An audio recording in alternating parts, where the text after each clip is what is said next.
Welcome to this explainer. Today, we're diving straight into the absolute bedrock of modern software engineering, the reusable function. You know, if you're learning how to program, you are eventually going to hit a massive wall if you just keep writing lines of code straight down a file. It gets overwhelming fast, right? So today, we're going to learn how to break through that wall. We'll be talking about how to construct robust, testable, and highly efficient blocks of code that you can use over and over again, drastically reducing your cognitive overhead. But before we actually build our first machine, we really need to expose the fatal flaw of manual, repetitive spaghetti code.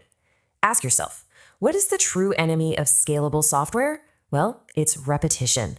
Think about it. Imagine you need to convert temperatures from Fahrenheit to Celsius several times in your program. Without a structured way to handle this, you'd literally have to write the exact same math formula every single time. And if you ever found a bug in that formula, no way. You'd have to track down every single instance of it across a massive code base. It is a complete maintenance nightmare.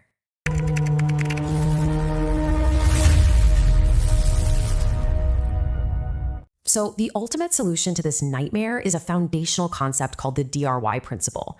DRY stands for don't repeat yourself. It's all about reducing repetition by grouping our logic into isolated, reusable blocks. By doing this, we basically automate our own coding labor. We're packaging complex logic into these reusable microtasks. You write the logic once, you perfect it once, and then you just call upon it whenever you need it. It is a real game changer for writing maintainable code.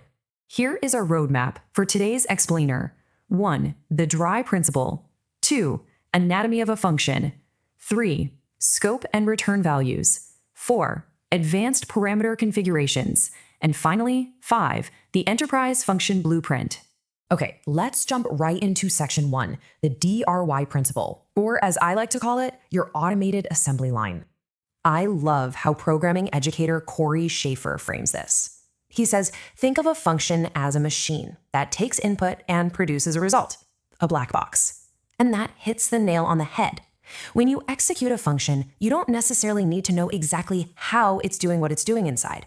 The caller only really needs to know what inputs are required and what outputs are guaranteed. For instance, when you use Python's built-in len function to find out how long a string is, you don't care how Python is internally counting those characters, right?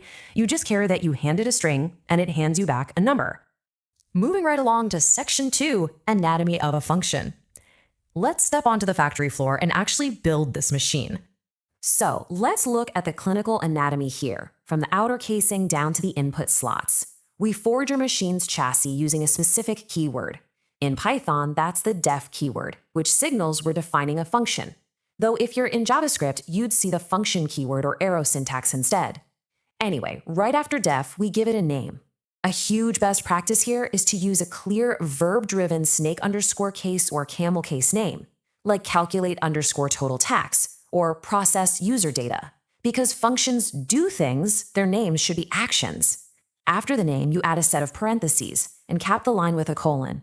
The actual instructions, the business logic, will go on the indented lines right below.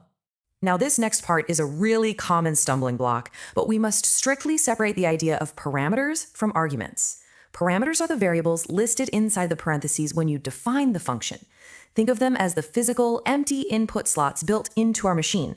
Arguments, on the other hand, are the actual data values, the raw materials that you pass into the function when you actually invoke or call it. So parameters are the blueprints, arguments are the concrete data. Keep those two straight and you're golden. Which brings us nicely to section 3, scope and return values, or the factory walls and output. The absolute most crucial point here is understanding scope.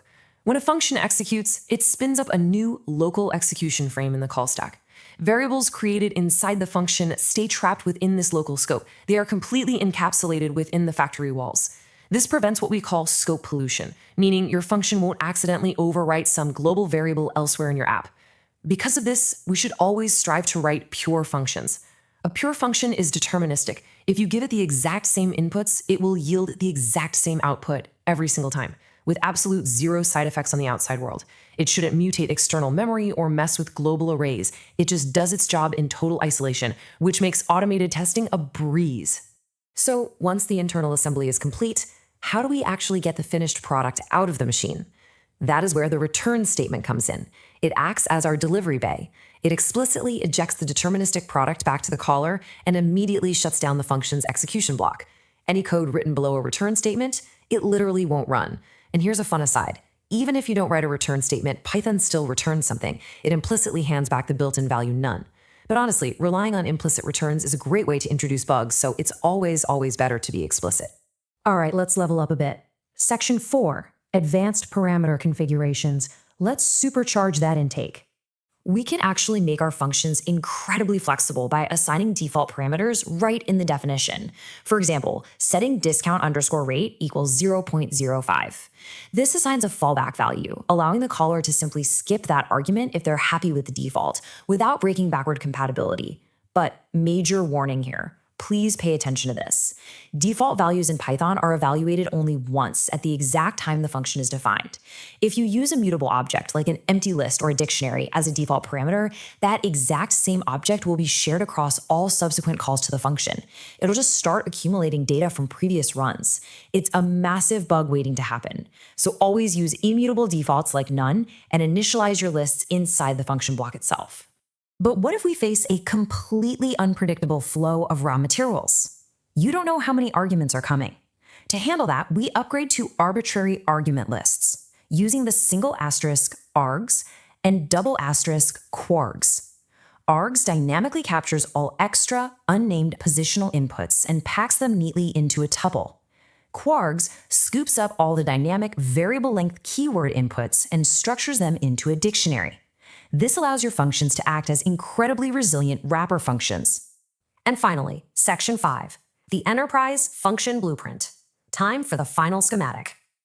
Okay, so how do we pull this all together for a professional codebase? Here is your gold standard 4-step blueprint. Step 1, interface definition. Enforce static type hinting, like specifying that an input must be a list of floats and the output will be a dict. This sets a strict contract and gives your IDE amazing auto-completion powers. Step 2, docstrings. Right below your def line, add a clear, human-readable multi-line string explaining the function's purpose, its arguments, and what it returns. It's crucial for team maintenance. Step 3, implementation logic.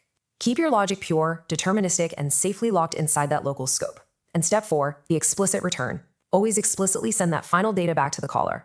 If you follow this architecture, your code is going to be incredibly robust and reusable. We've seen how functions allow us to conquer massive, incredibly complex problem spaces by breaking them down into tiny, manageable microtasks. You now have the enterprise blueprint to build your own isolated, testable machines. So the only question left for you is, what kind of incredible system are you going to build next? Keep practicing, keep coding, and we will catch you in the next explainer.